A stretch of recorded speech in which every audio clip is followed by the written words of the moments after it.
Okay, so let's kick off our meeting. Welcome everybody. Happy New Year. I hope everyone had a fun and relaxing holiday season and that everyone was healthy. COVID has certainly made 2022 start off with a bang or a bummer, however, whatever an impact that is. And fortunately, not a good one, but hope that everyone is vaccinated and masking up and feeling and being safe. So let's get started. Let's do, well, first I'll say we're starting the meeting of the Children and Youth and Oversight and Advisory Committee at 3:08 p.m. on January 10, 2022. And let's do roll call before I continue. Vice Chair Jada Curry. Here. Member Jennifer Salerno. Here. Member Robert Spell. Present. Here. Chair Molly Toole. Here. Member Yamini. Here. Michelle Lee. Member Michelle Lee. She notified me that she will be 15 minutes late. We have quorum. Great. Excellent. Okay, so I just want to acknowledge that we have exciting news, and this is all part of the call to order item, by the way, that we have a new member joining us, Jennifer Salerno. Thank you so much and welcome. And we have, we're excited to have Jada Curry and Julie Roberts-Fung as to be reappointed. That's very exciting. Thank you so much for continuing your service with us. I also want to publicly thank Tina Bergelman and Winnie Chen for their time, for their interest to create positive impact, their passion for children, youth, and families, and for connecting us with their communities. So we thank them for their service and being a part of this, and just want to give them great appreciation for being on this committee with all of us. Okay, so just for a quick introduction, Jennifer, I was wondering if, since you're new to us, that if you wouldn't mind just telling us what seat you're representing, just quick background, like why you wanted to join the OAC, and we'll make it really fun and interesting. Then you can close with your favorite ice cream flavor. Well, I'm lactose intolerant, but I'll play along. Oh, okay. It can be sherbet or I made it real any frozen treat. Perfect. So I'm Jennifer Salerno. I'm in seat 11. Until just recently, I worked for a branch of the San Francisco YMCA called Urban Services. I was the director of the Youth Workforce Department, serving 14 to 24-year-olds. I was, in that capacity, a DCYF grantee. I've since moved on. Starting in November, I now work at the Office of Economic and Workforce Development, where I serve our specialized job centers that support job seekers from the disabled community, veterans, the reentry population. So I'm not working directly with youth anymore. And so I'm really excited to be on this committee because youth development work is something that I'm incredibly passionate about, and particularly workforce development for young people. And so being able to still have a foothold in this world and be able to support where I can makes a big difference to me. I'm very excited about that. And I guess I'm really into these Yeso bars. They're Greek yogurt, so give them a shot. They're great. Lower calories than ice cream. Thank you. Nice, nice. Well, thank you. And let's see. I know what I was going to say. I lost my train of thought. Is just to let you know is that even though we're on Zoom and there's weirdness and formality with being not in person, we are a very casual group, and so please feel free just to use first names, and you don't have to do the titles or anything like that. We like to be friendly and welcoming and casual amongst each other, so we can focus on the fun and exciting work that we have ahead of us. So. Moving on, let's go ahead and go to item 2 for the adoption of the agenda. And Dory, correct me if I'm wrong. Can we need to do public comment for everything? Yes, Maria's nodding. So I'll just make it really quick. If you have any, if you'd like to make a public comment, a member of the public would like to comment on this item, please raise your hand. Okay. 1, 2, 3, 4, 5, 6, 7, 8, 9, 10. Okay, so seeing that no one has raised their hand, do I have a motion to approve the agenda that we have today? I'm sorry, before we make that motion, I have a Oh, sure. question. Sure. I couldn't tell from reading the agenda. Can you tell me where we'll be talking about the COVID spike and specifically some questions around PPE and testing availability for youth and service providers? I can talk about, I'm sorry, through the chair, Maria, I can talk about that too at my director's report. Okay, thank you. Great, thanks for mentioning that. Okay, terrific. Okay, motion to approve the agenda?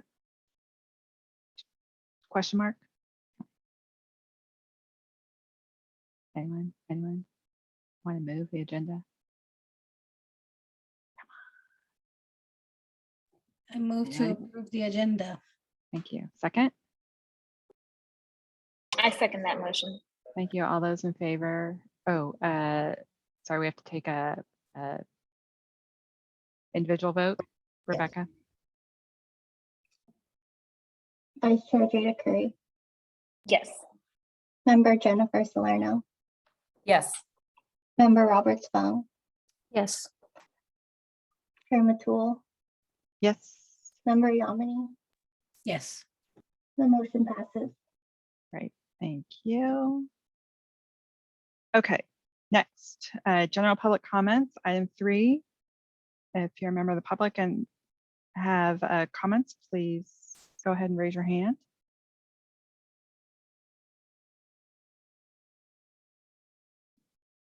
And Anthony, are there any speakers? There are in no the speakers queue? in the queue.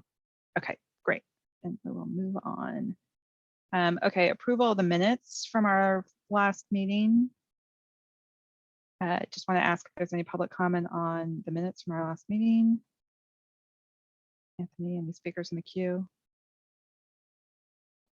There are no speakers in the queue. Great, thank you. And then do I have a motion to approve the minutes? Great, please. I'd like to make a motion that the minutes be approved.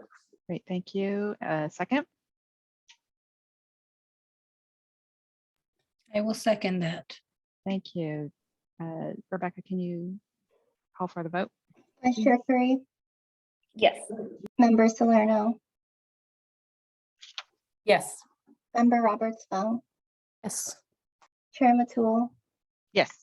Member Yamini. Yes. The minutes are approved. Okay, great. Moving on. Number 5, the resolution to make findings, making findings to allow teleconference meetings under the California Government Code Section 54953E. So as you guys all may recall, we need to formally vote to have the 30 days of our meetings be online. And so before I call and state call for a motion and state what that might be, is there any public comment for that? Anthony, are there any speakers in the queue? There are no speakers in the queue. Great.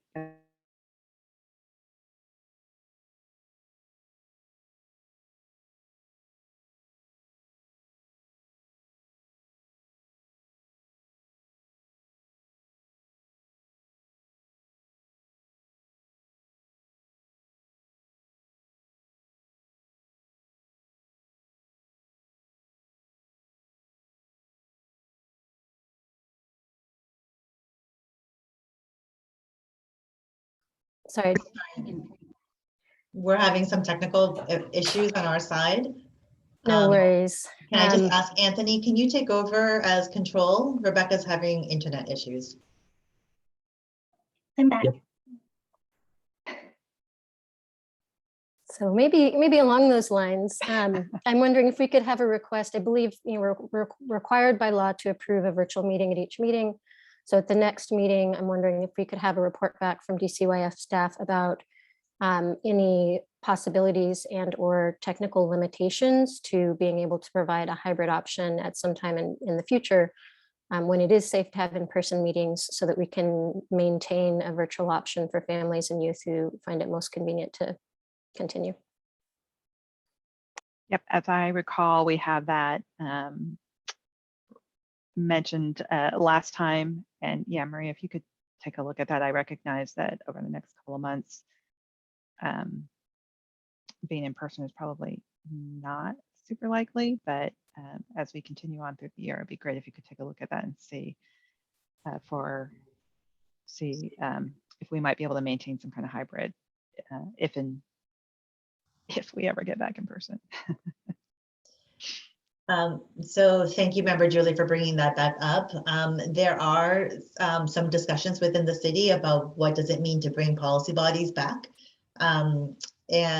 And so I think that, hopefully by the next meeting, I'll have some more information there. We haven't in the city landed on anything yet. So I'll, once we've landed on a decision, I will definitely share that with this body. Great, so the city is attending to that. Okay, so I have a motion on the table to approve that resolution. Do I have a second? I second that motion. Thank you. Rebecca, can you do vote roll call? Vice Chair Curry, Yes. Member Salerno, Yes. Member Roberts Fung, Yes. Member Chair Matul, Yes. Member Yamini. Yes. The resolution is approved. Great, thank you. Okay, moving on to item 6, the DCYF budget update. Maria, I'm going to hand that over to you.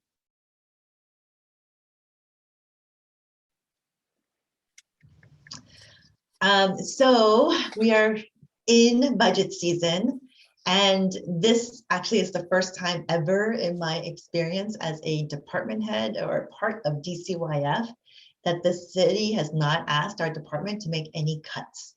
So I know I'm like, whoa, I should have given that more like drama or something. And I've been a department head for 13 years, and I've been with the city for 16 years, and every single year there has been some cut, but surprisingly, it's amazing that we in the city have been able to be really, really good at our FEMA billing.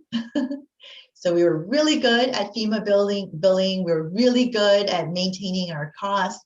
And as a result, there's been no request from the mayor's office to make cuts to departments.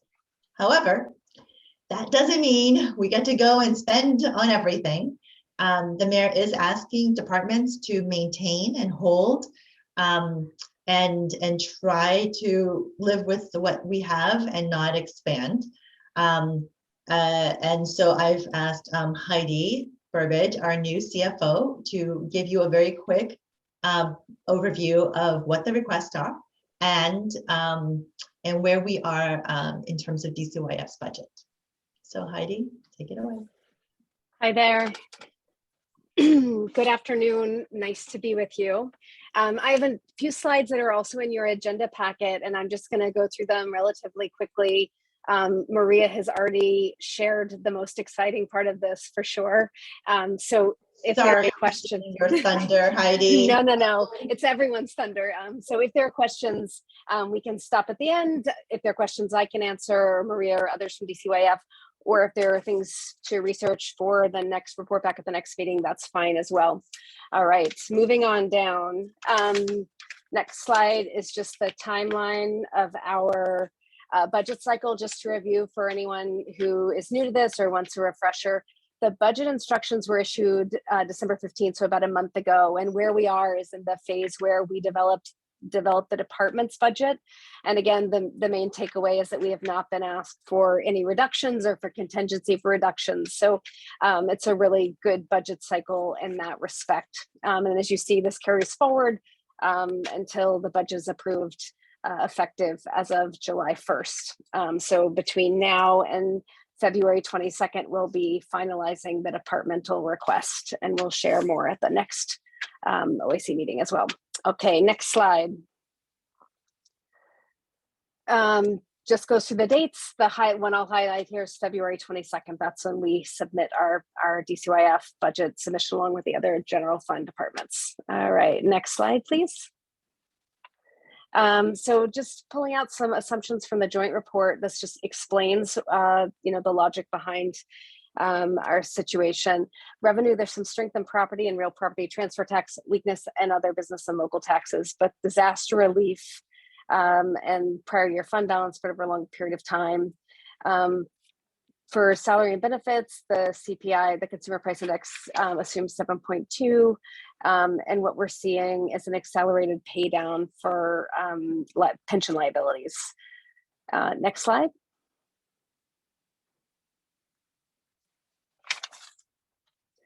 So in this slide, you just see that the main takeaway is for the 2 budget years, the cycle that we're submitting for now, 23 and 24, our 2-year surplus is 108.1. So that's what's really driving the good outlook and not a requirement to identify reductions.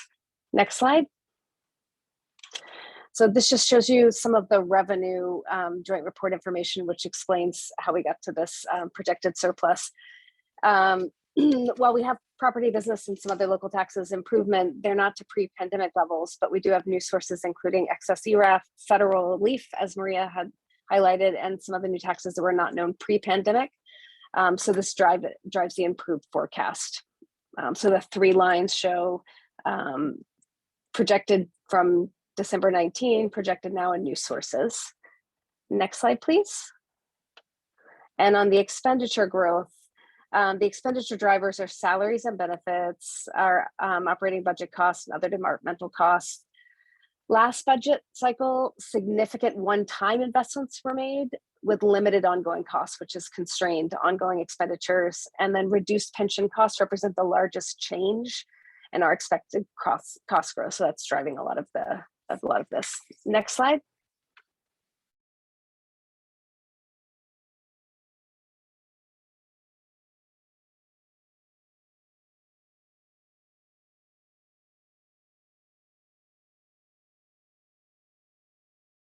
Next slide.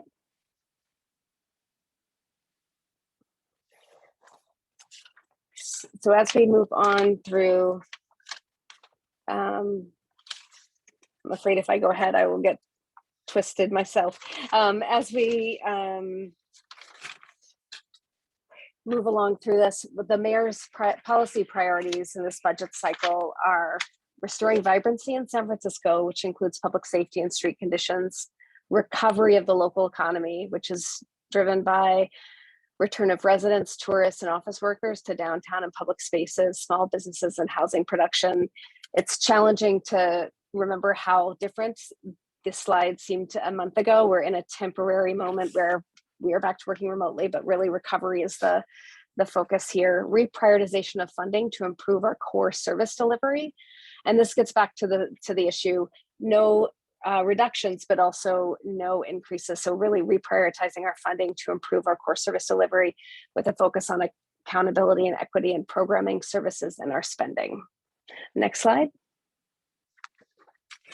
So our instructions were no mandatory reductions, but no increase in general fund support. Back to basics, which is utilize existing budget and fill current funded vacancies to improve our core service delivery. We're focusing on programs that produce meaningful, equitable results, and the non-general fund departments, not us, will balance with their own revenue projections. Next slide. This just shows our base 22-23. So you see the pie chart, City College, DCYF operating, and SFUSD. And next slide is more detail on our budget. Again, I apologize, lots of Excel looking columns here. The one I'll highlight is sort of in the center. It's the fiscal 22-23 base change from 21-22. So the base 22 budget that we will submit our proposal for this, just that shows the difference between last fiscal year and our base. So the main change to focus on here is the programmatic projects. So as a funding of 6.6 and 22, and we have a reduction, 100% reduction almost of 16.5 million. That just represents the one-time learning loss funds that were budgeted last year. So again, it speaks to budgeting approach last year had a number of one-time investments rather than ongoing. So that was a one-time budget that is not at this point budgeted in future years. Otherwise, we don't see dramatic change from last year to base budget this year. And that is all I need to run through. I can answer any questions or defer to Maria or Charisse or others, or note anything that requires additional research to report back to you next month. Thank you so much for sitting through the budget slides.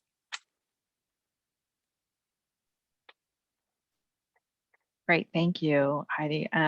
Before I go to public comment, are there any clarifying questions from the OAC? And if not, we can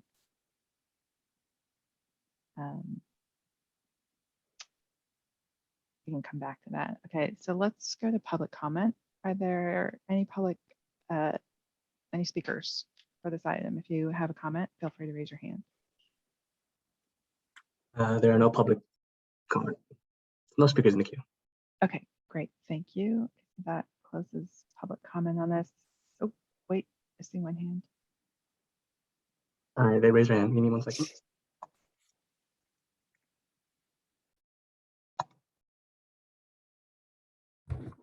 Hi, my name is Chris Akita. I'm with the Richmond Neighborhood Center.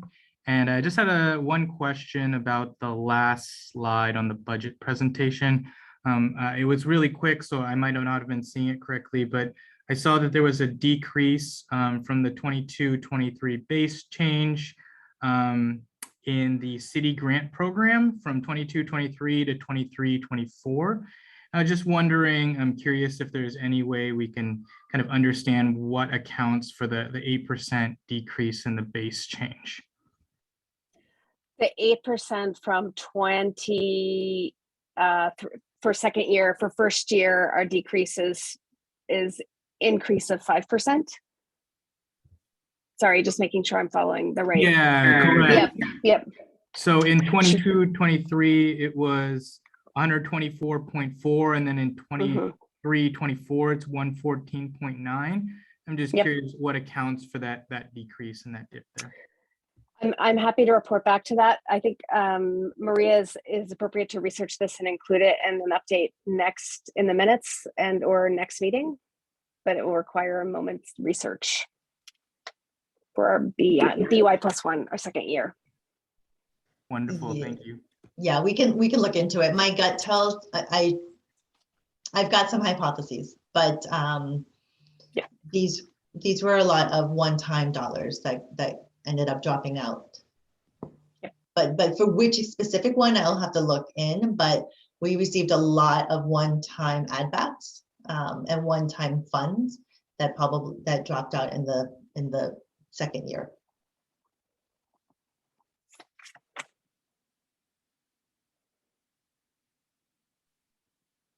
Great. Are there any other speakers in the queue? There are no more public speakers in the queue. Great. And that closed public comment. If I can be rude and step ahead of the line of the other OAC members for any comments. Maria, can you just give us like the headline? Like, I'm a layperson. I know that you need to, I appreciate the high levelness of this presentation, and I appreciate there's some required communications around this, but can you just kind of give us the headline of what we're looking at here? We're looking at the city doing a really good job in keeping our spending intact For DCYF specifically, we are able to continue funding all of our nonprofit agencies in doing all the exact work that they have been doing for the last several years. We are able to maintain service level. We are able to maintain service quality, and we are able to continue with the existing work that we've been doing, continue within the RFP that we have issued a couple years ago. So these are all really good things. We were worried that we would have to make changes to the CBO grant portfolio, but that is not the case. It's not the case that we are reducing any services to our CBOs, nor are we reducing any supportive services for our grantees, such as training and capacity and evaluation supports. Great. Great. Are there any comments from the OAC members? Julie, go ahead. Hi. First, I want to thank Heidi for the update and echo everyone's enthusiasm about the good news. I'm about to do double duty in about half an hour on a school site council meeting where we're expecting some pretty dramatic cuts. And so it's nice to be in one space where that's not happening to children. I have a question for you. You'd mentioned in one of the slides that some of the taxes are increasing, others are not projected to increase.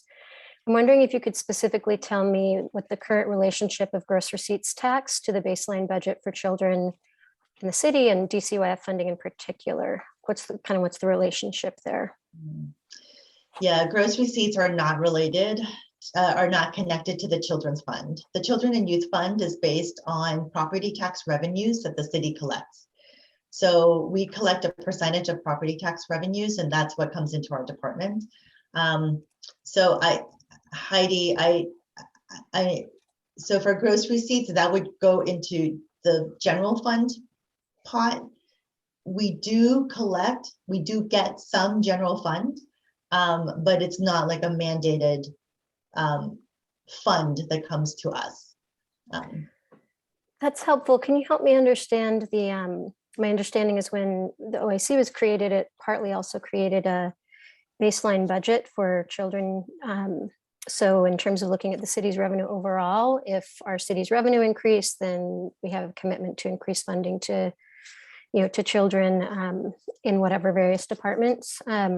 So are gross receipts tax currently considered a part of that? So if gross receipts taxes increase right now, does that result in an increase to the baseline budget for children currently?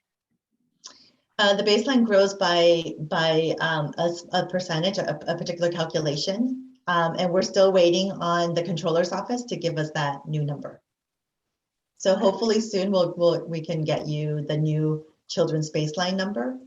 Once again, the baseline is based on a base year, which is year 2000, and that says that the city cannot use the Children and Youth Fund to supplant those dollars.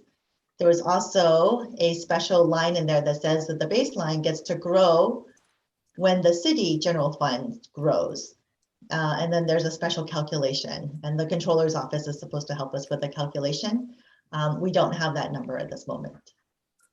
So, but in general, there aren't any revenue sources that are exempted from that baseline. If our revenues increase, there's a formula for figuring out how we increase our commitment to funding children at the same time. Absolutely. Thanks for helping me understand that.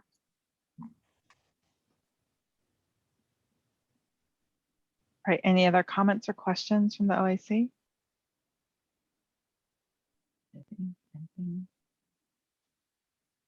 Okay, I just want to be like happy, Dan, super excited that, that kind of no cuts and I've been working with you, Maria, for a really long time as well, and don't think that I've ever actually heard this before.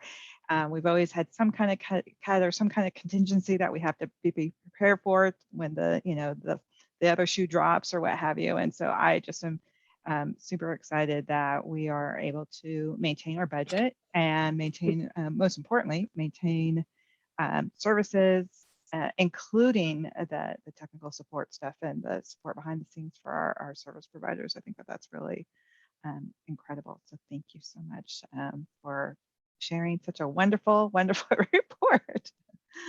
So that is a good thing. And we'll just enjoy this moment while we can, knowing that the world is the world. So anyways, we'll just be happy and positive about all this right now. So that is terrific.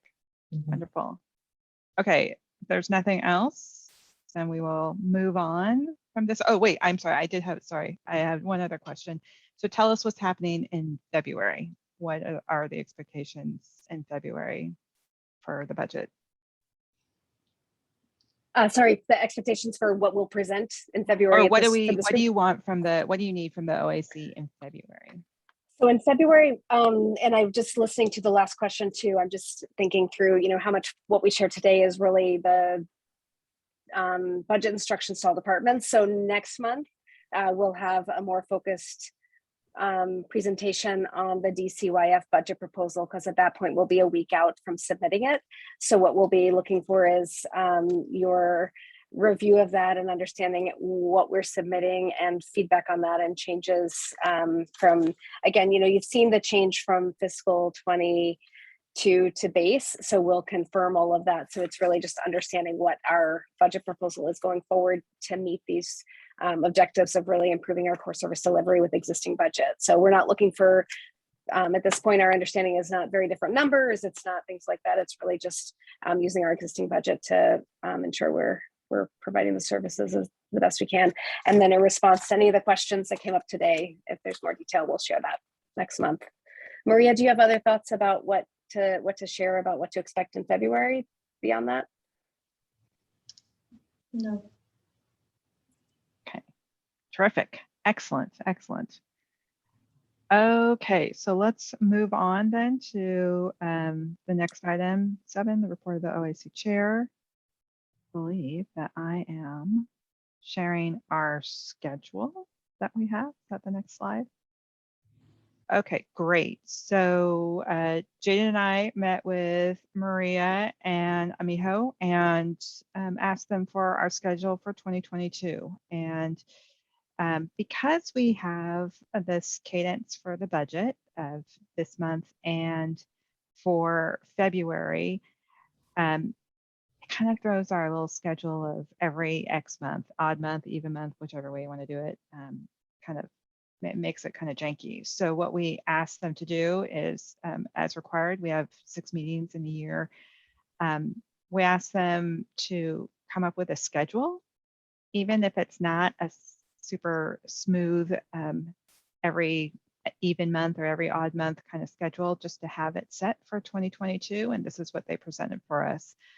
We asked them to make sure that they're coming to us at times when they need us, when they need, kind of public input, and when we need to fulfill our role of the OAC, like with the budget for this month and next month. So this is the calendar of the schedule, and Rebecca will get this out and the updated schedule out to all the OAC members. So the next meeting is, you're gonna love it, our Valentine's Day on Monday.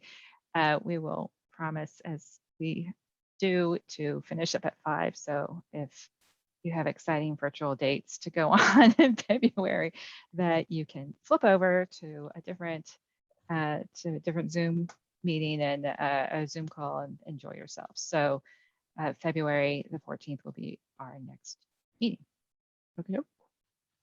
Okay, and then I have something else, sorry. Oh yes, I do.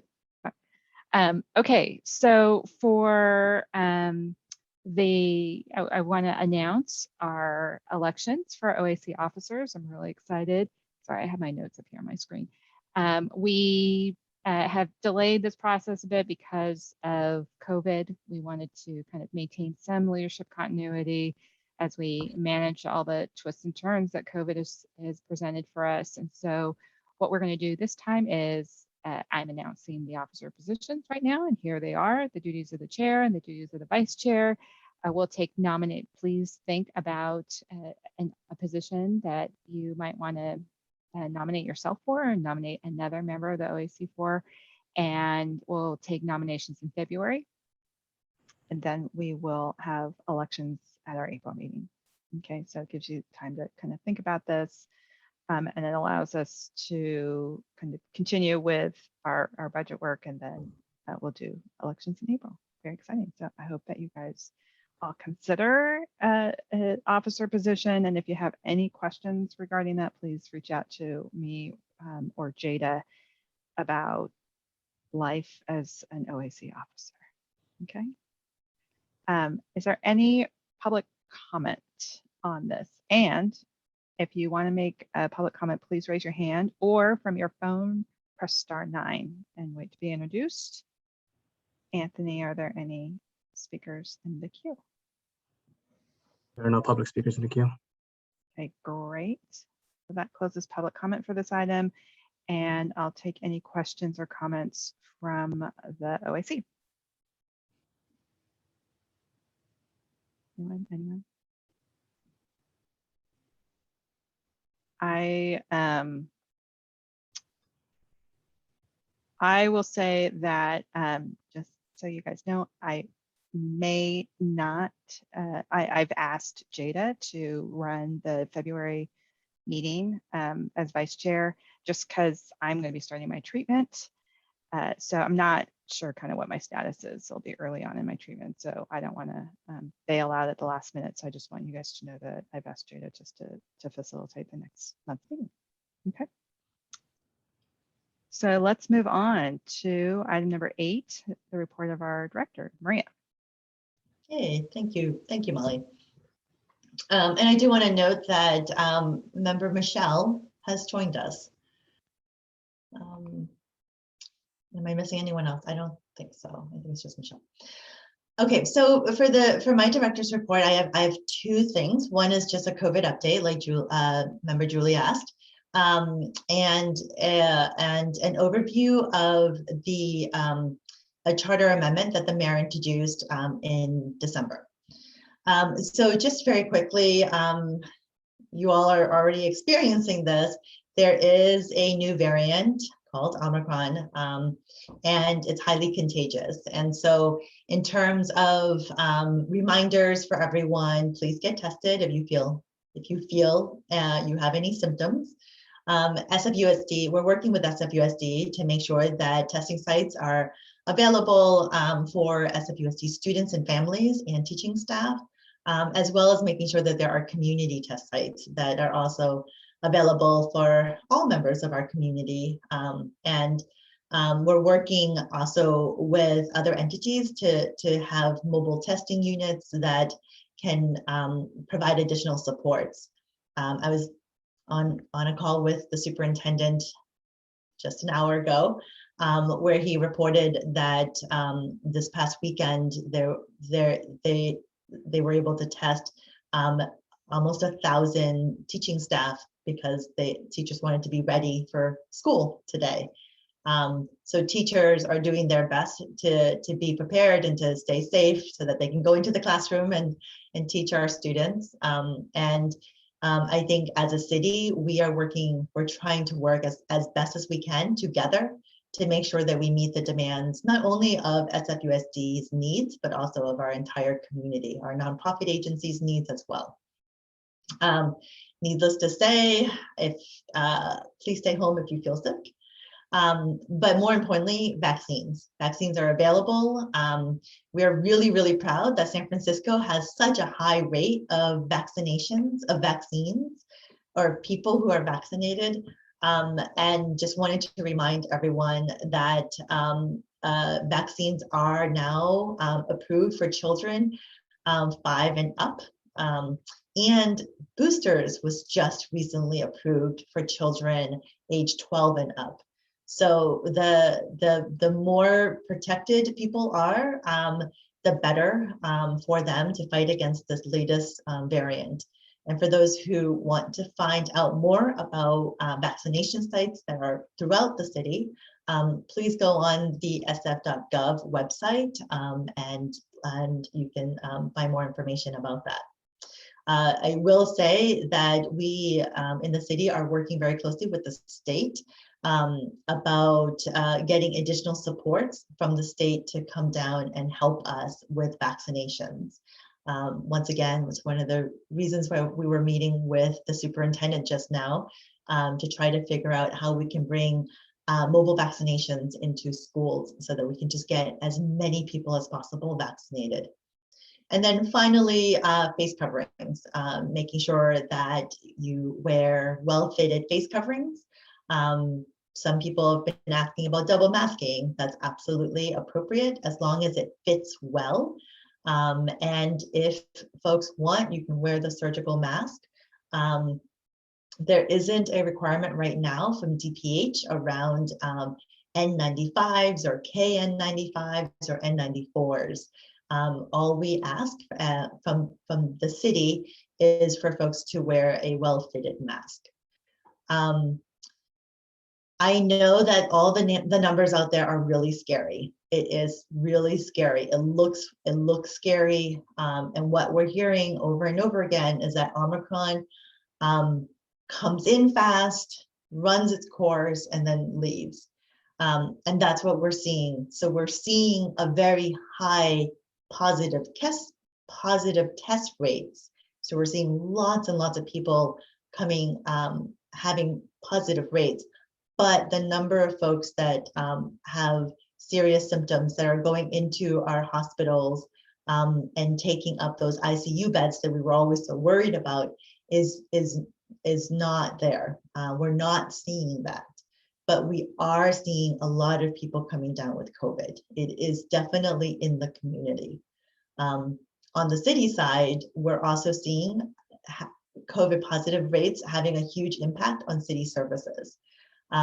So for CBOs out there, I just want to ask for just a little extra patience as you work with our staff. A lot of our staff are either out sick or taking care of someone who is sick or having to take care of someone who has to be at home. So we are also experiencing some reductions in services or slowing down of services similar to the rest of our city. But I think, what I hear from our health director is that just a couple more weeks, let's hang in there for a couple of more weeks and continue to do all these really great mitigation tools. We'll be able to once again, beat this surge.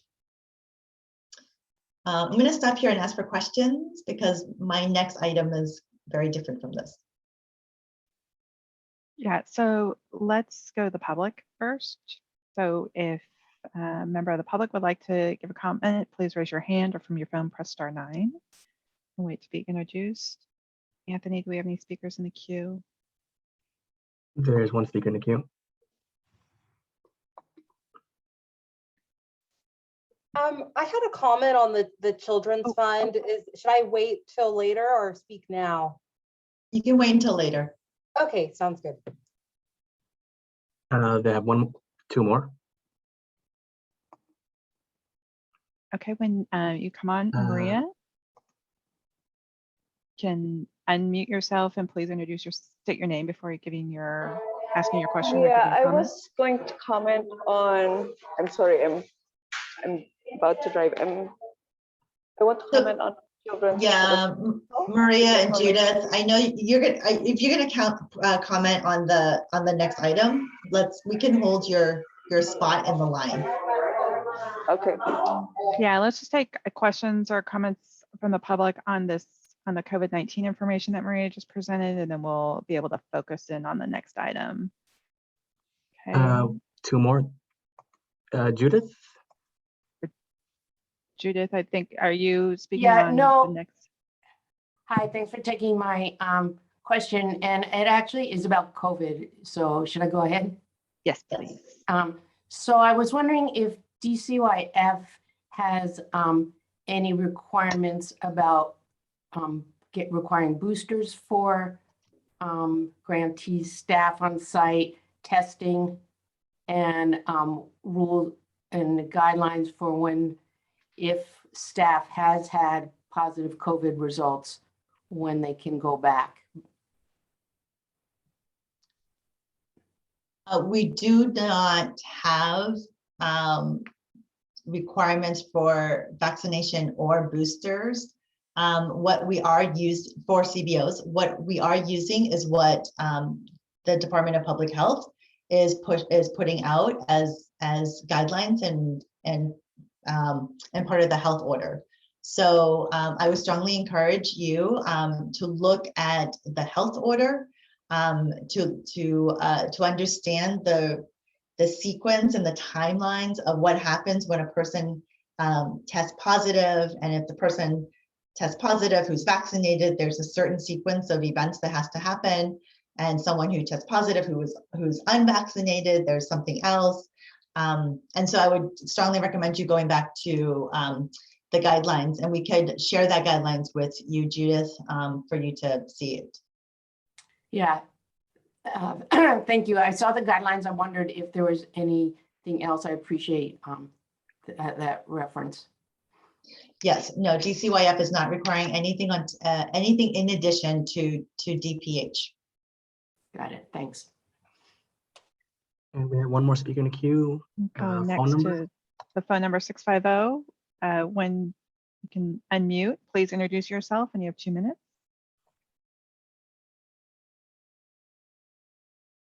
Hello, can you hear me? Yes. Can you introduce yourself? Yes, I'm Edward Hatter, Trail Hill Neighborhood House. Hi, Maria. Happy New Year. Happy New Year. Thanks. Okay, my question is about the deal that you're coining with SFUSD. Can you give me some clarity on that? I'm trying to figure out what that looks like. Are you talking about doing testing in the schools or testing at local sites that are directed for the schools? So SFUSD, they are standing up their own testing sites. They actually have a contract with a testing provider called Color, and they are actually administering those testing resources. And you can go onto the sfusd.edu website under their COVID-19 category. You will see all the different schools that are providing the tests. In terms of our community testing sites, the city is working with nonprofit agencies to either just be a host for a testing lab to come in, most likely Color, to come in and provide the testing supports. Or there are some nonprofit agencies like the Latino Task Force who have trained up their staff to then actually provide a lot of that testing support. So that's what I mean when I said that these were these two options. Okay, well, now, I was part of the task force in the beginning of this for over a year and a half. And I asked this question then when vaccines were starting to be rolled out, would they be cutting testing? They told me no, but they did. And now here we don't have ample testing locations here in the Southeast sector. And, being an after school program, we're mandating that kids be at least tested coming through, and we're not being able to get those numbers. Once again, that was one of the conversations we've had throughout this past week, which is how do we ensure that there's more testing opportunities for families, particularly SFUSD families and children. As you all know, there are long wait lists and a long line for people to get PCR tests. And we're literally placing orders for more rapid tests so that we can have that available at some of these community testing sites. And try to reduce the burden on a lot of these test sites throughout the city. Okay, so how is that rolling out? Because nobody's talking to us, and I've offered up the neighborhood house as a testing location. Okay, That's Maria, can I just ask you just to give a quick response to this? But this is just public comment, so we want to move on from this. Thank you, Chair. Edward, let me call you separately. We can talk separately about that. Thanks. All right, thank you very much. Great. Any more speakers in the queue? There are no more speakers in the queue. Great. Okay, we'll close public comment, and I will turn over, open this up for OAC members for any questions or comments. I do want to note that Maria's got a part 2 to her report, so I want to make sure we have enough time for that because we have other items in the agenda that I want to make sure we get to. So are there any other questions or comments from the OAC? Julie? Hi, I just wanted to thank the caller who called in. I think what he's expressing is very consistent with what I'm hearing from families and service providers. I don't see the same information that you were citing, Maria, about hospitalizations not increasing. I'm looking at the SFUSD data site, right? I'm sorry, sf.gov data site right now, and total COVID-19 hospitalizations are at 157 right now, which is the highest level except for our previous winter peak, and the line's going straight up. So I think a lot of families don't feel like we're just gonna like get through this Omicron, it's gonna come and go. There's 157 people sitting in, the hospital right now who are not experiencing, they're not getting through it. And, in the fall, board members and folks, specifically directed the district and were asking for help from the city to be prepared for something like this. We do not have the mitigation resources that we need to get through Omicron. People are saying that we need the N94 and 95 masks right now, and we need access to testing. And what I'm hearing is that families and service providers are having a hard time getting tests. Our after school program is sort of asking, like, how do we get tests? We need a test to be able to keep our staff here and keep open. And one of our after school programs did close because we've had, the adults have had COVID positives. So I'd like to specifically know what DCYF is doing to get N95 or N94 masks to service providers, both for staff and students, and also to get rapid tests. I feel like we learned a lot during the previous phases of the pandemic, and just the system level approach to getting these resources in the hands of people that are directly serving students and families is so crucial. Like literally individual families are not able, I couldn't find rapid tests for our service providers to try and keep that open. I can't get masks myself right now that fit my kids and meet those requirements. So can you specifically share what DCYF is doing to get those resources in staff and students' hands right now? Yes, thank you. So I will thank you for correcting me when I said that there isn't a rise in hospitalization. I meant that the rise in hospitalization doesn't equate to the test positive cases. So, looking at the data that you're showing, we've got over 1,000 people testing positive over the 7-day count, and there's 157 people in the hospital. The test positive case is very high, and of course it's very scary, but we don't have thousands of people in the hospital. So that was what I meant, and I apologize for misspeaking. In terms of DCYF, trying to figure out testing and mask, we are working very closely with the Department of Emergency Management, as well as with the City Administrator's Office, to make purchases to meet the needs of our providers, both our nonprofit agencies and working with the school district to try to meet their needs as well. As you can imagine, everyone is trying to buy masks and everyone is trying to buy tests. So we are now stuck in a very in the situation of trying to purchase scarce resources. Again, And because we are back into a place where we're trying to purchase scarce resource, all these purchases are now being coordinated by the administrator's office, so that we can try to do bulk purchasing, so that we can have larger buying power. As of this weekend, we worked with the city administrator's office to fast track a large purchase of masks. So I don't have, final numbers yet, but that is actually in the works right now. No, that's really helpful to hear. I do think that system level purchase power is crucial. Are those masks for staff or for students? And when they come in, how will they be distributed? Both. So we ordered, we're in the process of ordering hundreds of thousands of masks for children, as well as masks for adults.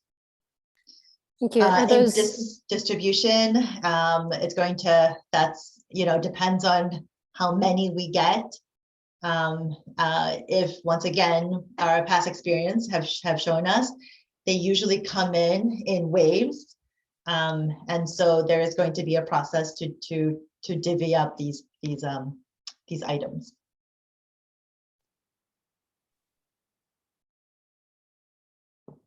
Great, thank you. in terms of tests? Is there any similar effort to get testing out to nonprofits?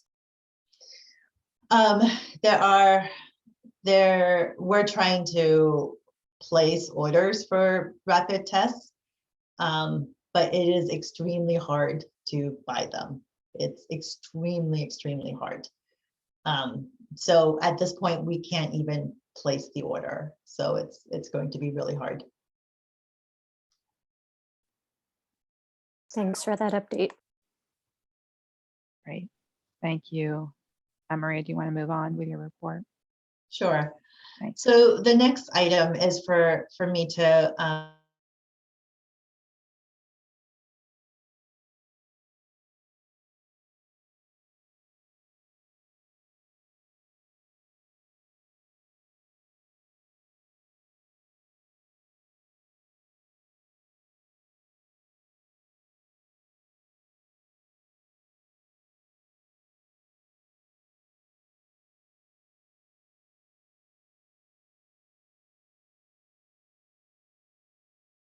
Yep.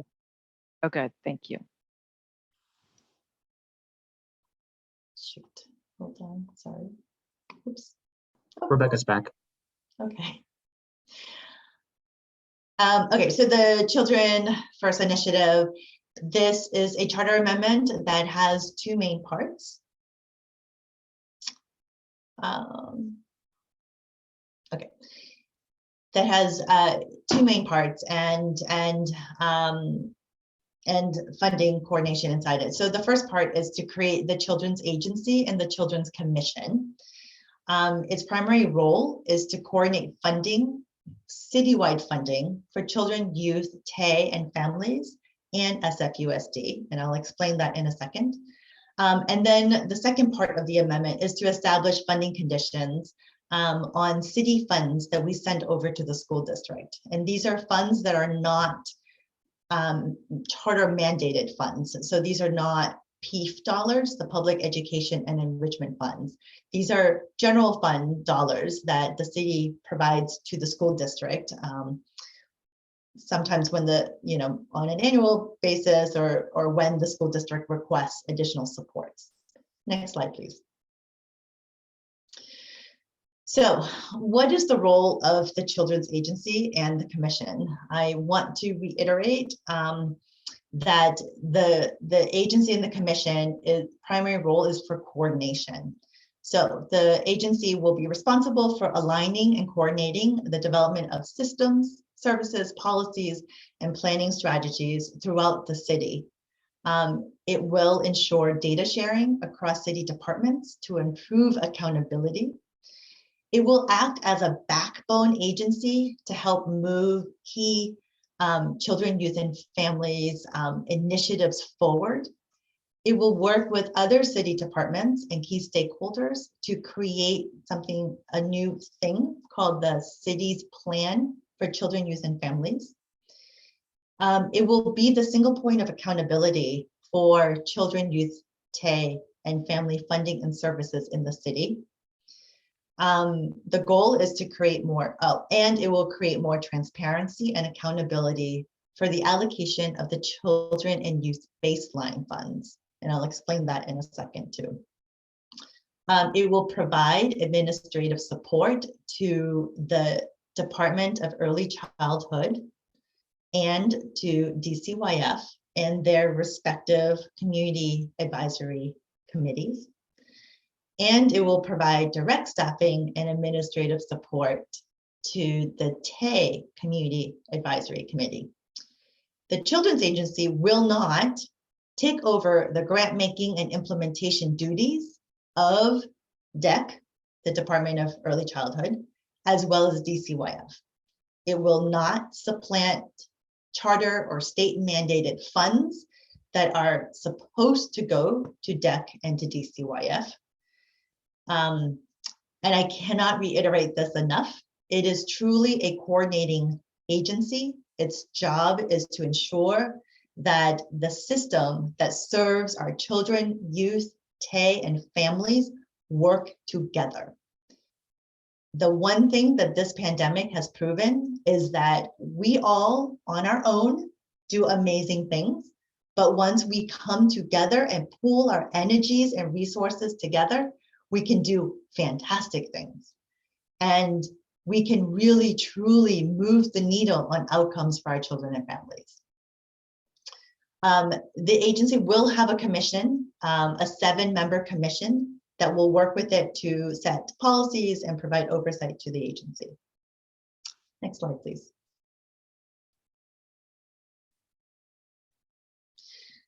I want to call out the planning process for the agency. So the Children's Agency will be responsible for developing, creating the city's plan for children and families. The agency, it's in the charter, has to undertake a very robust community engagement process in every supervisory district, soliciting input from a diverse cross-section of parents, youth, nonprofit organizations, and other key stakeholders, as well as city departments. I didn't add that. The city's plan for children and families will include an outcomes framework. So there will be very clear outcomes metrics that we, the city, will say we're going to move towards. It will also create the services allocation plan and the baseline allocation plan. Now, you all know what the services allocation plan is already, which is to think about, the monies that come into the departments, and then we create service areas that then turns into an RFP. The baseline allocation plan has the similar frame, except this is really thinking about city departments' allocation of funds. So what I had referenced earlier, that the agency will be creating more transparency and accountability for the children and youth baseline funds. This is what I'm talking about. So right now, city departments have access or are allocated baseline dollars, children's baseline dollars, and it just sits inside their departments. There really isn't a way for these departments to tell us what they're using those dollars for and the outcomes of those dollars.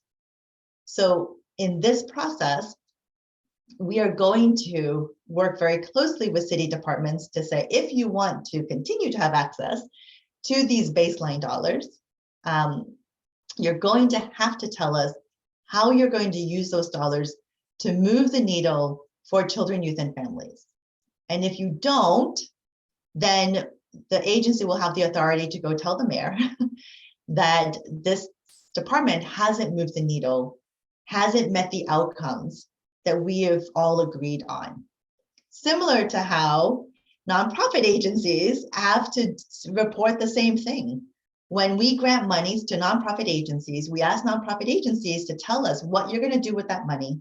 And then we are DCYF is responsible for holding that agency accountable to the work plan and the scope of work that they share with us.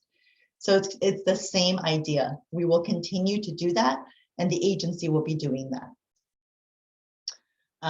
Next slide, please. How will this impact DCYF?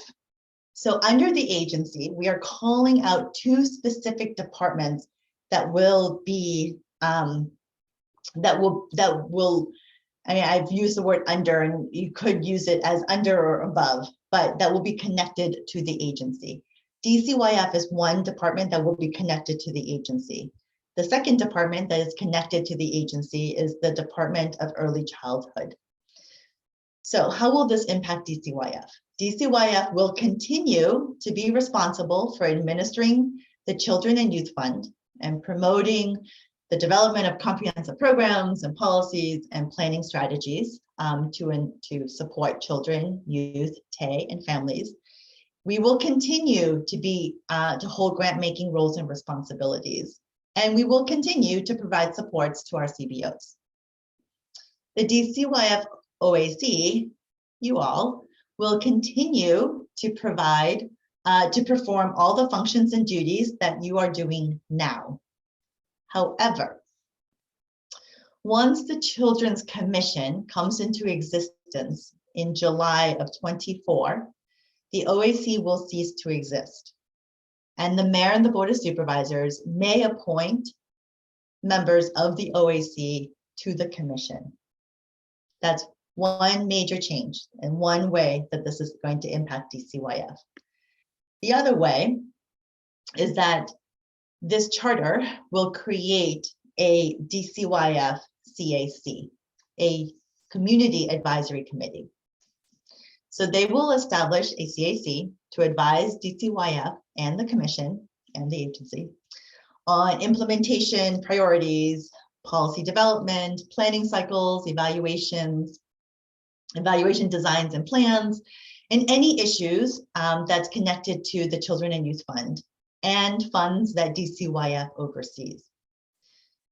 The DCYF CAC shall engage a broad cross-section of community members and service providers in providing information, education, and consultation to DCYF and the commission and the agency.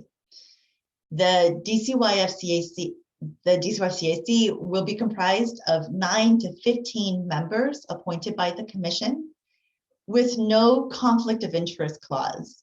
And I want to be clear here. So the DCYF CAC can have DCYF funded CBOs sitting on that body. And once the CAC comes into existence in July 1st of 2025, we wrote in it that the SPWG shall cease to exist. Now, that doesn't preclude the SPWG to continue to organize and meet. It's just informality because the CAC can have DCYF funded agencies on it. It made more sense for it to formally end and to have to perhaps have it members of it sit on the CAC. Those are the 2 main impacts to DCYF under this charter. Next slide, please. So how will it impact the Office of Early Care and Education and First 5? And what is DEC? And what is the Department of Early Childhood? So some of you might know that the Office of Early Care and Education and First 5 are in the middle of a very large merger between their 2 separate departments to become the Department of Early Childhood. It is an extremely exciting process, and as you can imagine, very difficult process. It's something that has been in the works for many years. And I'm very excited about it because it really then brings these 2 very amazing departments closer together. The merger is projected to be completed by the end of this fiscal year. I want to be clear that the charter calls out DEC, the Department of Early Childhood, primarily because the charter, the agency, does not come into effect until 2024. So by 2024, DEC will already be in existence. And so we wrote the charter to essentially act as if DEC is already in existence. So in the charter, we are saying DEC shall be responsible for administering the Babies and Families First Fund, which is the Baby Proxy, Preschool for All funds, which is part of the Public Education and Enrichment Fund. And of course, they will continue to promote the development of comprehensive programs and planning strategies to enhance services for early learning babies and their families in accordance to the Early Care and Education for All initiative. DEC shall manage and oversee the First Five Commission. Next slide. And these are the only changes to DEC. The second big part of the charter amendment is to create conditions that the school district board of education needs to follow. Now, some of you might say, well, why do this? And really, this is to show that the city and its citizens need to pay more attention to the Board of Ed. At the end of the day, we haven't been paying that much attention as a populace. So this part of the charter calls out certain conditions that the Board of Ed would need to certify to continue to receive unrestricted dollars from the city. Now, once again, we're not talking about the charter mandated funds like PEEF, the Public Education and Enrichment Fund. Those dollars will continue to flow to the school district. We are talking about general dollars, general funds that the city has given or will give to the school district. So these are some areas, and I just want to highlight a couple of them. Before that, I want to preface that all of these areas are actually part of the Board of Education's roles and responsibilities or their bylaws. We're once again just highlighting them so that we can continue to show that we as a city are watching.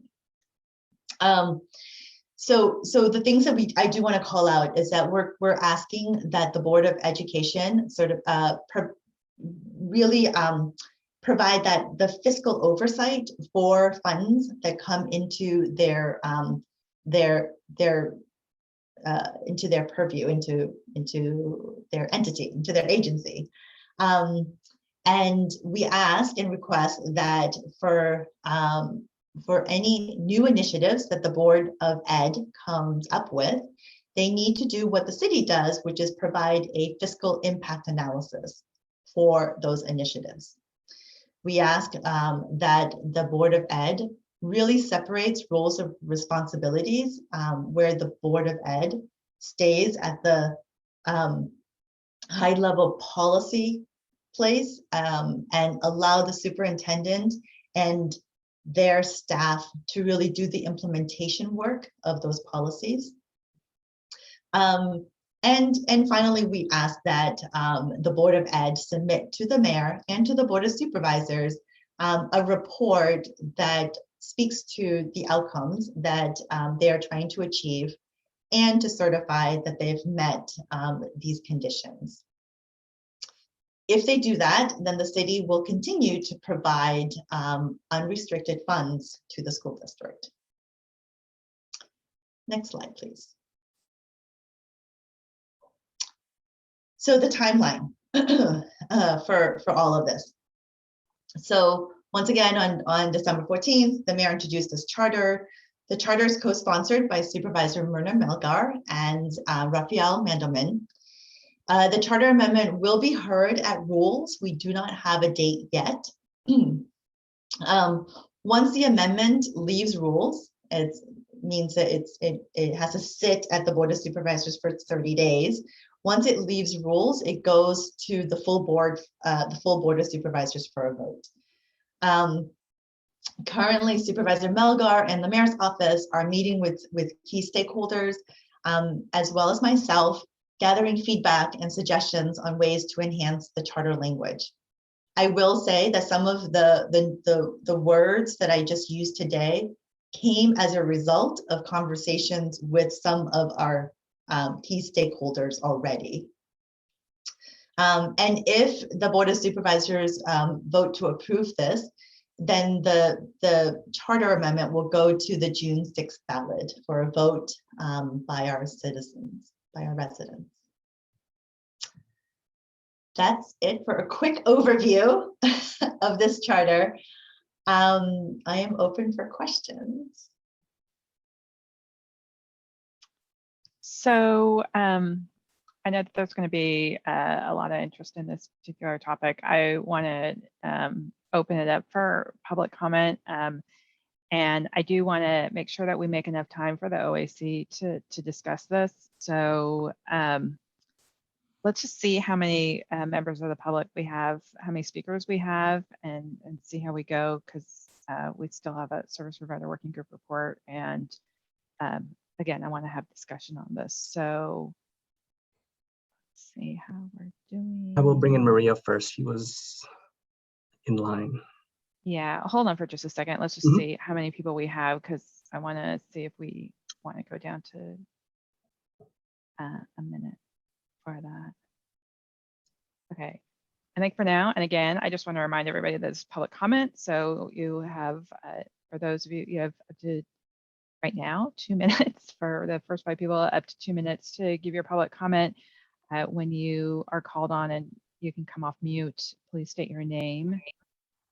And thank you. And we'll start with the first person, Maria. Oh, I'm sorry, Chair Molly. Yeah. So I know that Naima wanted to speak as well, and so I don't know how we do the queue, but you know, she had her hand up before Maria, but I don't know how we do the queue. I don't know how we can move queues, but just okay, I'll bring in Naima first. Okay. Okay, and then also for phone people making comment on the phone, please press *9 and you'll get yourself in the queue. So yeah. Let's see, 1, 2, 5, 6. Thank you so much. Good afternoon, everyone. My name is Naima Charles. I am here on behalf of the San Francisco Early Care and Education Advocacy Coalition. We're the only San Francisco EC advocacy group, and we do collective work throughout the system on a variety of things, local, state, federal. And so we have been discussing this, the entire ECE community, since it was announced in December. And unfortunately, the entire ECE community is not supportive of this measure in its current form. I think, you know, to get an entire community opposed to something that is not that common, I think that speaks to the various negative impacts it would have on ECE, unfortunately. And so we definitely don't think that there are really any amendments that would be able to happen by June to meet all of the ECE community needs. On top of this, we have children right now in the hospital, babies in COVID. This is not the right time, and there's no specific urgency to be doing this anyway.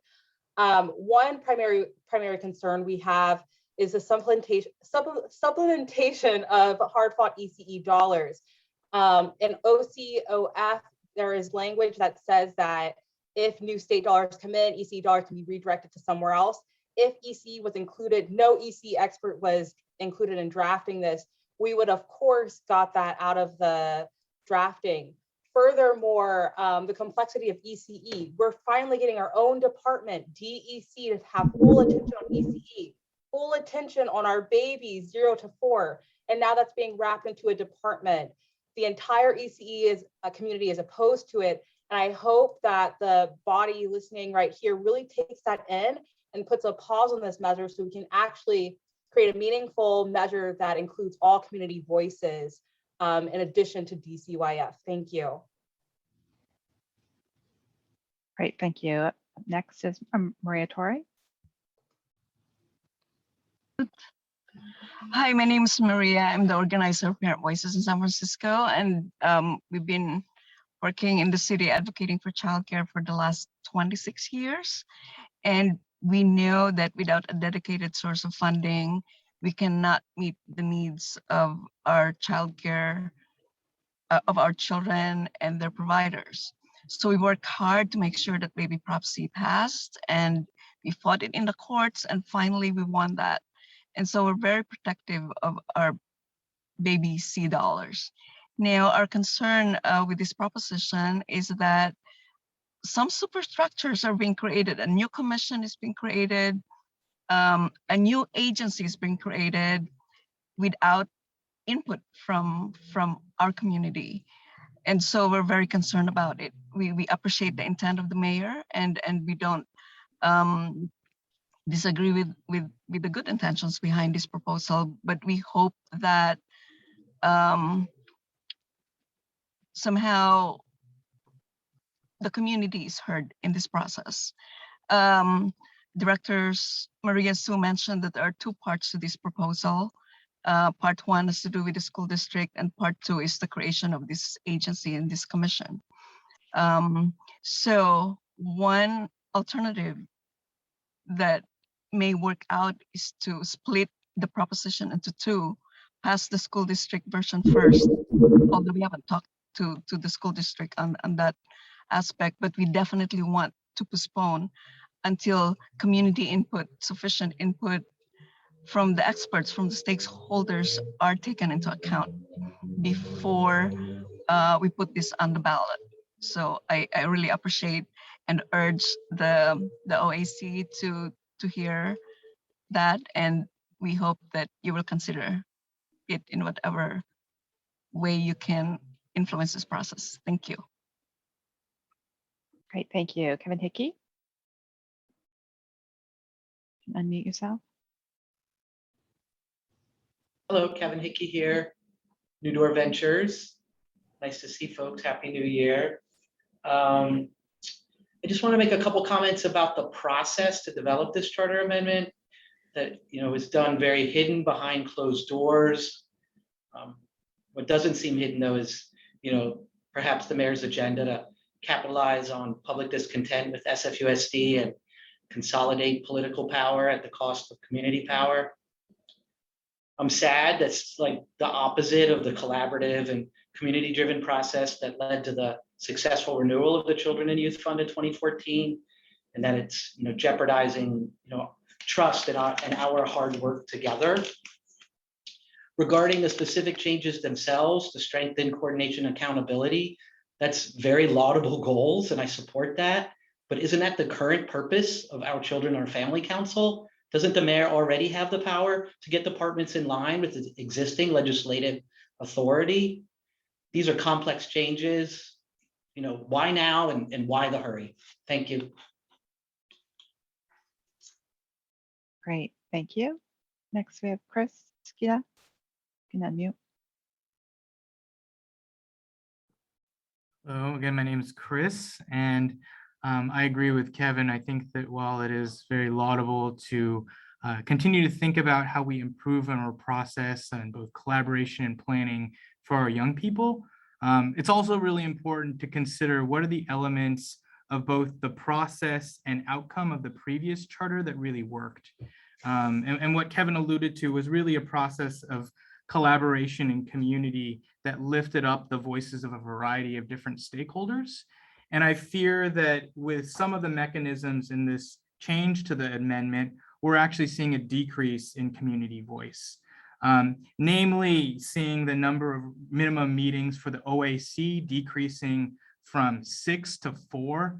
If my memory serves me correctly, I've had conversations with former OAC members about the challenge of really being able to make informed decisions with such few meetings.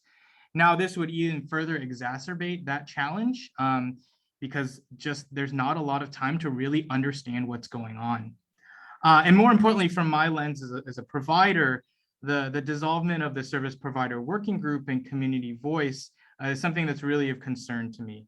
While I recognize that there will be a appointed body, one of the beauties of the service provider working group is that you can be a large agency with a ton of political connections or a small agency that runs one program, but at our table, everybody has an equal voice.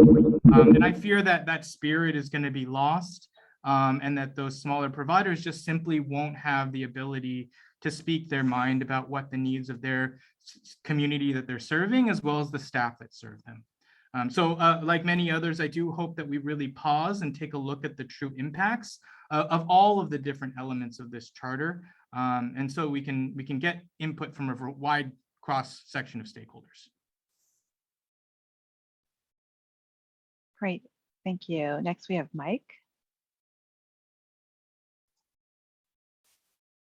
Yeah, thanks. So yeah, I appreciate the presentation. Hate to continue to repeat, but it definitely sounds like a pause is needed. I think I struggled trying to figure out what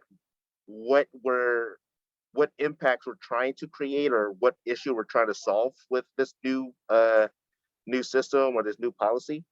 If we're switching out two groups that we currently have now with two new groups, I don't understand like what the problem was with the first two groups to begin with. Like it seems like there's like things moving and it's not clear what it is that we're trying to solve.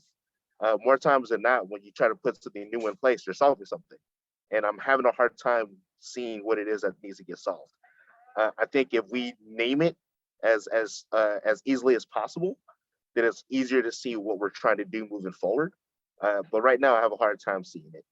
I think as it relates to, reaching out to stakeholders, one of the things I saw that's in this amendment is there's going to be this, great community engagement process. It feels like we could have practiced that by engaging with folks now before it got written or before it got presented. My hope is that we continue to find ways to really have impactful ways of engaging folks so that we can do this work a little better together. Otherwise, it just sounds like we're consolidating powers to the same people over and over again. And what we're seeing right now is that consolidating of power just doesn't work. So thank you. I'll concede the rest of my time. Thank you. Next we have Deb. You can go ahead and unmute, introduce yourself, and you have 2 minutes. Hi, this is Deb Self. I'm the Executive Director at Greater Farallones Association. We provide a lot of school-based and community-based education around marine science. And we're an active member of the Service Providers Working Group and really depend on it as an essential network of people connected with a broad swath of the community and with a lot of expertise and best practices and a lot of know-how about what's going on with the budget and city government. And I just want to say that today this wasn't on my agenda. I feel pretty excluded to just learn about this proposal with not very much of a timeline before this goes in front of rules and then supervisors. I feel like there is a real dearth of outreach to stakeholders and building this proposal and writing the draft legislation, and especially hearing that the whole EC community is opposed, that SBWG would be disbanded. It's a lot of change without enough transparency. It adds bureaucracy. It seems like it may actually decrease accountability, and it seems rushed for the purpose of getting it on the ballot. Given the situation, Greater Farallones Association is not currently supportive, and we'll be working to learn more and add additional public comments to the Board of Supervisors. Thanks very much.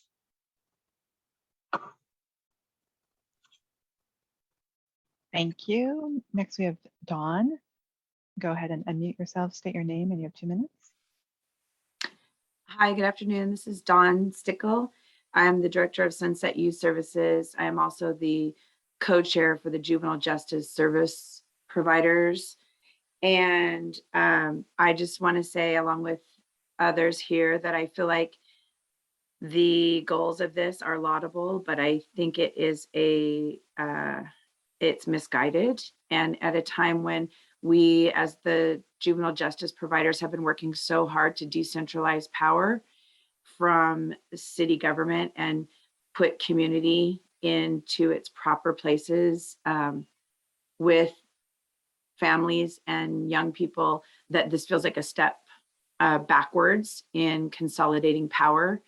And I think that in some strange ways, I feel like CBOs and the young people and families that we serve will be the sort of unintended collateral damage in this process. So on behalf of the JJPA, I will say once again that we are opposed to this. We are at a very minimum in favor of slowing it down and having a real community process around changes that need to be made.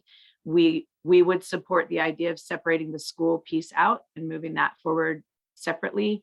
But overall, we would like to see this this entire amendment not move forward. Thank you. Thank you. Our last speaker is Edward Honey. Go ahead and unmute, state your name, and you have 2 minutes. Hi, Edward Honey. I find it extremely telling that almost in one breath, we were told that there aren't available tests, there aren't available PPE. And then the very following breath, we were told that our ability to provide input in larger conversations would be removed. It wasn't all that long ago that during shelter in place, we were being referred to as champions as our own work. We were being referred to as heroes. We were being thanked by local politicians. And it seems extremely short since that moment to today, where we're being told that our input doesn't matter, that our voices shouldn't be heard, and that ideally centralizing all of these decisions back to a much smaller demographic of positions of power is apparently the way that many of these discovering bodies would like to move. I think that from the CBO perspective, it feels like having our voice taken away.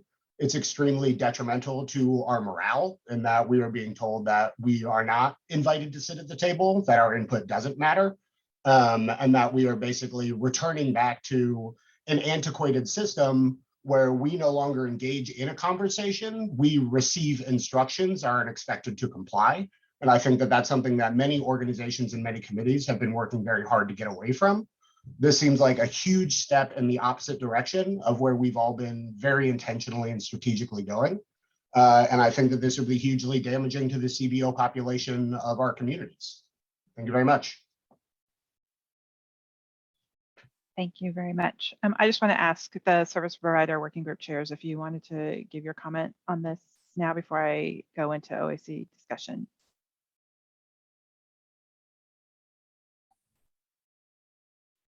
Can you hear me? Yes, go ahead, Madison.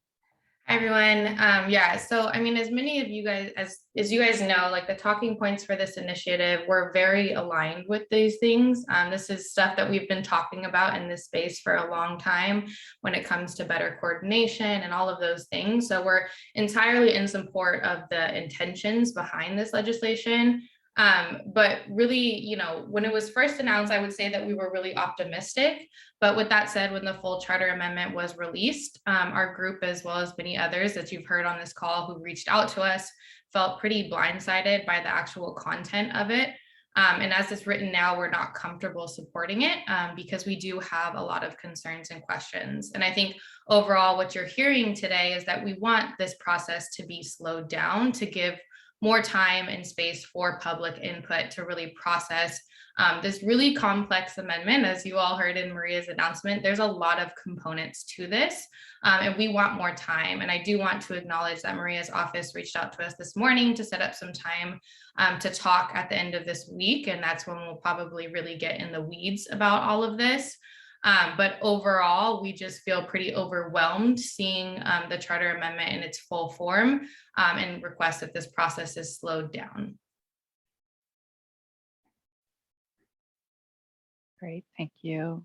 Okay, so let's open it up for the OAC. Anybody have any questions or comments? We have one more public comment. Oh, sorry. Oh, Frederick, sorry. Go ahead.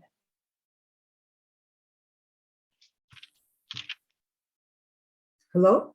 Jim, you go ahead, Frederick. Hi, I just wanted to reiterate what my colleague just said, and Keon is out, my other tri-chair, on a personal day. And the time frame is actually moving pretty quickly because based on our research, it's scheduled to be heard at the Rules Committee on January 24th. So although it's supposed to be voted on in June, we have almost a month in order for us to have, next week, less than 2 weeks for this to even make it out of the Rules Committee. And we will have a more in-depth conversation with Maria Sue on Friday. The devil is in the detail. And as some people have alluded to it, what is the true nature and purpose of this charter amendment? And so I will yield my time and would love to hear what the OAC members have to say about this. And I appreciate all the callers who have basically communicated some of their questions. And hopefully we'll be able to have those answered on Friday. And we are also calling an emergency session of our body this Friday at noon. We'll be sending out an invite to the Service Providers Working Group Network so we can truly unpack this. Thank you. Great, thank you. Okay, now members of the OAC, have any questions or comments about this?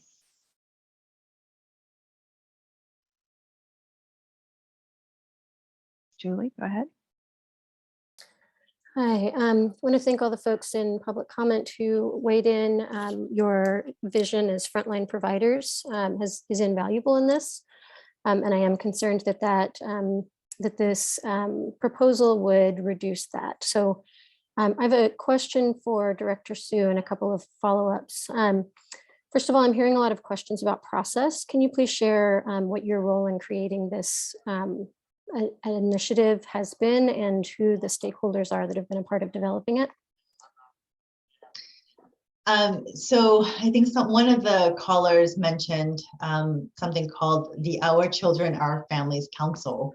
As some of you know, that was a council that was created as part of the reauthorization of the Children and Youth Fund several years ago. My involvement in this and why I landed at creating a children's agency was the frustration in trying to move that council from being more of a rubber stamp body to a true implementation body. Some of you have expressed to me many times before that this council of 45 members come and meet and talk about, yes, we want children to have access to after school. We want children to be ready to read by 3rd grade. We want children to be successful in kindergarten and beyond.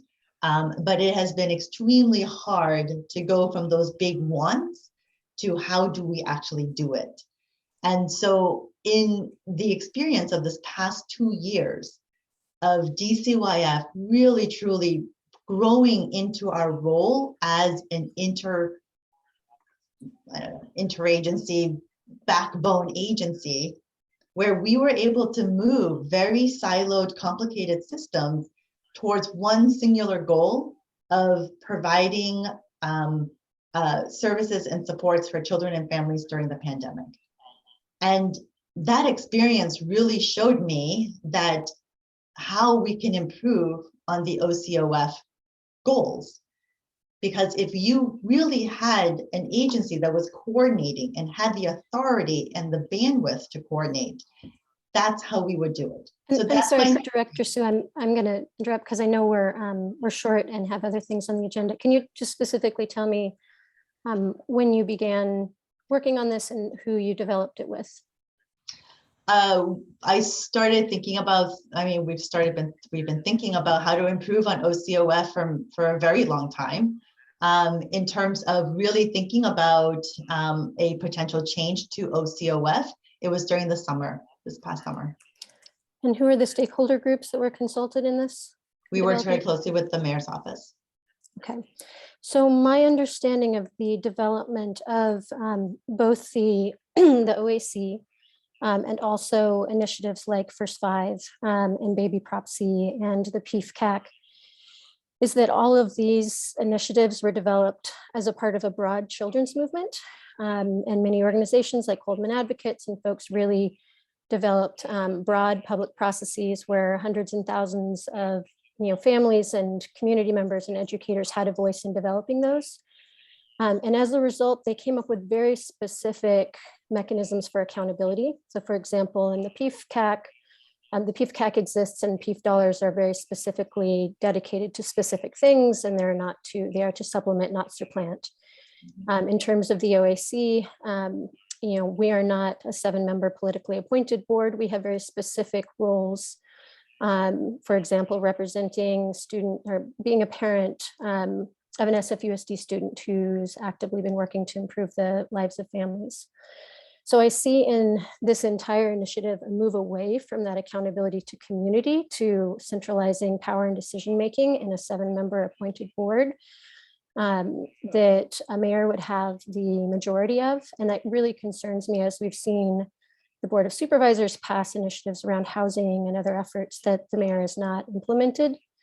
And I've also seen for myself when I've been in different roles, when I'm frontline serving families, I have a much better picture of what families need. And in moments when I've been further pulled away from that role and in more of an administrative position, I have much less insight. And so I really value the amount of democracy that is reflected in the Service Provider Working Group, the OAC, the Youth Commission, and other entities. And I'm really concerned about a couple of provisions of this. Specifically, when I looked through it, not only does it dissolve the OAC and dissolve the Service Provider Working Group, it also, it exempts certain youth serving organizations that currently DCYF is required to consult with and get feedback on, including the Youth Commission. I think we've seen the Youth Commission voice be crucial during the pandemic. It removes juvenile probation, it removes the Commission on Status of Women, the libraries, Rec and Park, all these bodies that serve students are previously the DCYF was required to consult with them, and with this initiative, they would not be required. I also see that there's a couple of places where funding would be could be supplanted, that as the ECE folks mentioned, that new dollars for early childhood education could be moved to different areas. It looks like in the PIF dollars, SFUSD dollars could similarly, if we got more funding from the state, which we desperately need, that could actually reduce our PIF funding. And it looks like there's gross receipts tax, which are some of the more progressive taxes, would be exempted from being considered in terms of the baseline funding for students. So my questions for you are how you see removing bodies, democratic bodies that represent youth, families, and service providers from the process improves services for students, and how creating opportunities to reduce dollars to youth and children put children first. Those are two main buckets that I'm really concerned about in this resolution, Sure. In this charter amendment. Sure. So thank you for calling that out. First of all, we removed those lines to say the agency now has to talk to all city departments, not just those that's identified in the charter. So the charter says these specific departments. What we're saying is that the agency now needs to consult with the entire city. Anyone who claims to serve children now needs to work with the agency. So we did not want to limit the agency to say, check, check, check. So that's why those are being removed. Now I could, and it makes the charter very long, list all 60 city departments in it. But we decided not to, and just say that the agency will consult citywide. In terms of the question regarding the state dollars, that was original language from PIF. So those were original language that we lifted from the original PIF charter that was passed in 2014. So all of those language that you just referenced around funding, those are all original language. As I've shared before, this charter does not change the authority of DCYF nor does it change the authority of the newly formed Department of Early Childhood. It will not change where these monies are supposed to go to. Children's Fund will go to DCYF, Baby Prop C and PFA dollars will go to DEC. The only thing this will change is to allow a very dedicated team of people to coordinate city services. And I will say during this pandemic, DCYF has moved into that role, but it is not sustainable because our team has to also provide supports to CBOs because we're a grant making agency. And so I don't think that creating another level of administration and centralizing decision-making and power in 7 political appointees is the right approach to serve youth and families. I would also with say all due to respect, all members of the OAC are also appointed. We are, and specifically in the language that was specifically developed by a broad community process gives us certain powers that would be taken away in this process. So it would eliminate the OAC.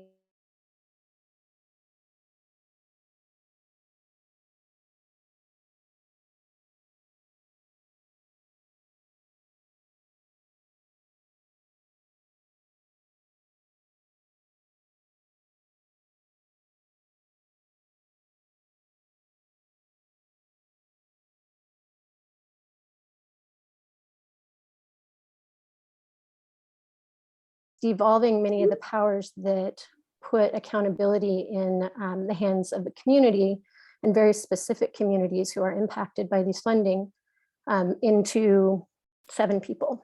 And I think, again, what we've seen in the pandemic is that frontline service providers, frontline youth and families, when we have these big problems that are bigger than any one person or any one system can address, that frontline democratic leadership is super crucial. And I actually have seen, our Board of Education is the most credentialed, most diverse Board of Education that we've had. I think a lot of folks who've not been engaged in that system for a long time are misrepresenting and misunderstanding the amount of concern and effort that school board members have put towards ensuring safety for families. So I think this moves in the wrong direction in terms of less democracy rather than more. I would ask the ECE folks who are concerned about the impact on their world. I'm less aware of ECE as my kids get older, but I'll say to you that the concerns you have for ECE are the same concerns that I have around K-12. And I think that we need to think about the global impact that this would have on families. I'm also concerned that this replaces a process that came out of democratic, broad-based community engagement with a process that it sounds like was developed by a small group of administrators over a small number of months, and that it's also very telling that this would be placed on a primary election where the electorate will be smaller, whiter, and more conservative than on a general election. So I think this all speaks to an effort to devolve power from a broad democratic process to a small group of administrators and political appointees. And I'm going to register my opposition to this. Thank you. Thank you.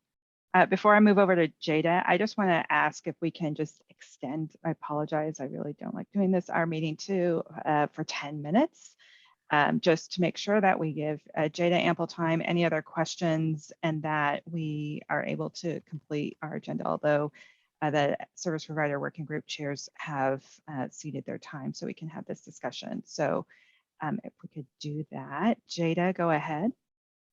Yeah, I'll just be really brief, and I just wanted to share just my concern about service provider involvement suffering a bit due to the fact that the proposed CAC, as we've heard, will include both OAC and SPWG members, but there will be no formal chartered mandate, it seems like, for CBO inclusion, just from my understanding of what we've discussed. And the only other thing that I will say just really quickly is I think, like many other people have said, I think many of the ideas behind the initiative that was shared is things that we need to focus on as as a body, but the rush is quite concerning. That's all that I'll say. Any other questions or comments from OAC members? Yamini? Yeah, I think just a couple of concerns to also reiterate my colleagues' points.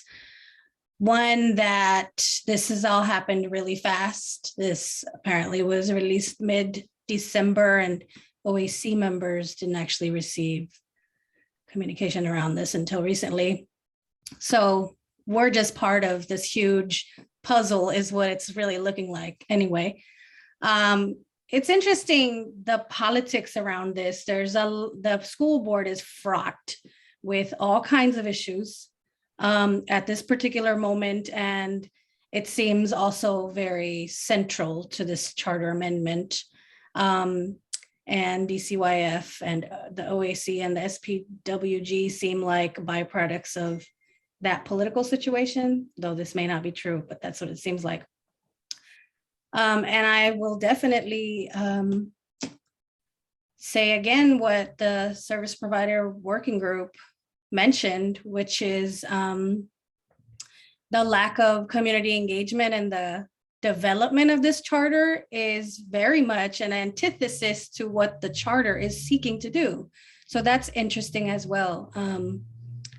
I'm sure, like I believe Madison said, the intentions behind it, yes, we all want more coordination. We all want more dollars to be used in a more effective way. That's why we're all here. We want those dollars to stretch to reach our young people, particularly young people that are underserved. And we have questions about the motivations behind some of these actions, as I think we're here to have those. But yeah. Jennifer? Hi, yes, so I do share a lot of the same concerns that have been voiced here today. You know, as a former CBO director, it's concerning to me that the community needs assessment is occurring in the first year after this is adopted, presumably if it is adopted, as opposed to doing a community needs assessment or engagement with the community prior to the development of this. I also worry because the CBO system, as many of us know, it's a strained system. You know, people come and go a lot because of the demands associated with the work. I'm always concerned that another body is just going to generate more administrative work for folks who are already underpaid and overworked. That's a really big concern for me. You know, I hear streamlining of reporting, but does that mean one more entity to report to? More reports, more data entry, and more strain on an overextended system. So those are the primary concerns that I have right now with the proposal as it currently stands. Thank you.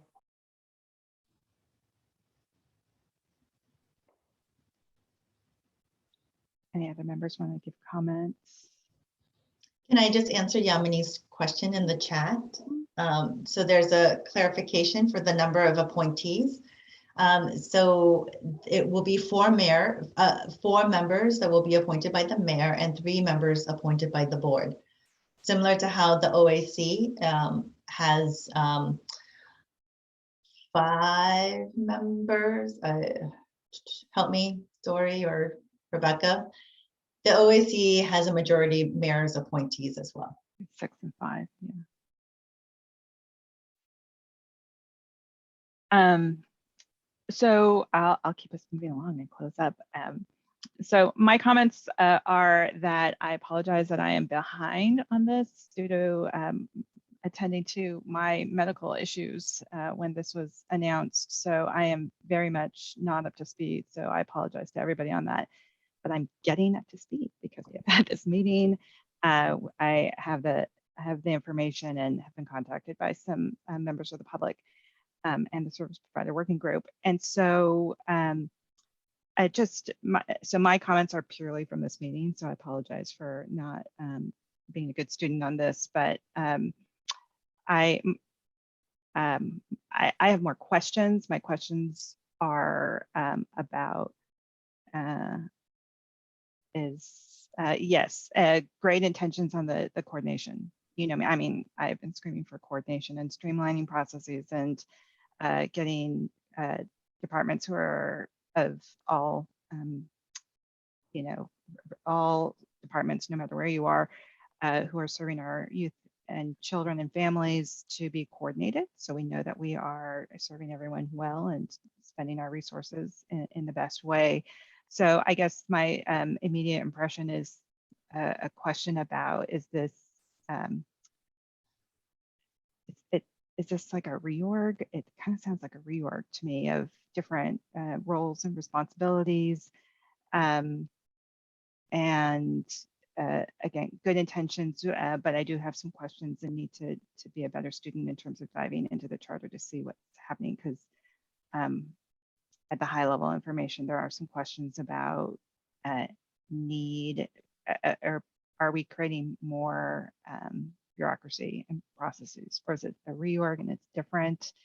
But just want to make sure that we're not adding layers of more commissions and bureaucracies to things that we want to streamline, keep simple, and really focused on serving our children and youth. So anyways, those are just the thoughts off of the top of my head. But I will say that I appreciate in the process that this is a draft, correct? And that there is still opportunity for public comment.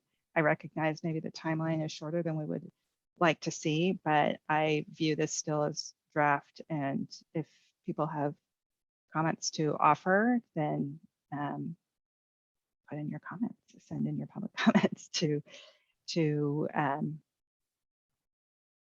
if they have comments on this, Maria, where does it They could send it to go? me. They could send it to Supervisor Melgarth. They can also send it to the mayor's office. So where the door's still open, I would, from my perspective, the way I see it is in terms of public comments and influence on this. So if you're so compelled to do so, please do. Okay. Can I just close with a comment? So I will say that in our, thank you, Frederique. So it is scheduled for rules on the 24th. Okay. I will say that over the last 2 years in all of our parent surveys and talking to parents and meeting with families, we've had many opportunities to meet with families, particularly when we place them in our summer together work or into the community hubs. The one thing that families and parents say to us over and over again is, city, why don't you get your act together? Please get your act together. It is so complicated to maneuver and navigate one department to another department to another department. You guys don't talk to each other. And this is an attempt to try to create that single point of accountability for the city departments so that we can navigate and be on the same page. I will say that if DCYF did not step into the role of navigator during the pandemic, it would have been really hard for us to stand up the community hubs and to run the summer together work. Because we would have just stayed in the DCYF world. We wouldn't have had the bandwidth or the opportunity to expand our thinking, to really think outside and to work with our other city colleagues. Great, thank you. The one thing I do want to say is that I heard a lot of agreement on the intent and the need to the good intention to better serve our children, youth, and families. So we'll keep that in mind as we think more about this on our own and offer any comments to help make things better. Okay, so we'll move on from this item. Thank you to the Service Provider Working Group chairs for seeing your time and for giving us your comments on this and for spending time on this issue with yourselves and with Maria on Friday. So that's wonderful that more input is coming forward. Action items, then for item number 10, I have, Maria, that you're going to follow up on the city's direction on hybrid meetings in the hopes that we can meet somewhat in person in the future. There was a budget question regarding more specifics on the reduction in the city grant item, which I hope you can address at our next meeting. And the new baseline number.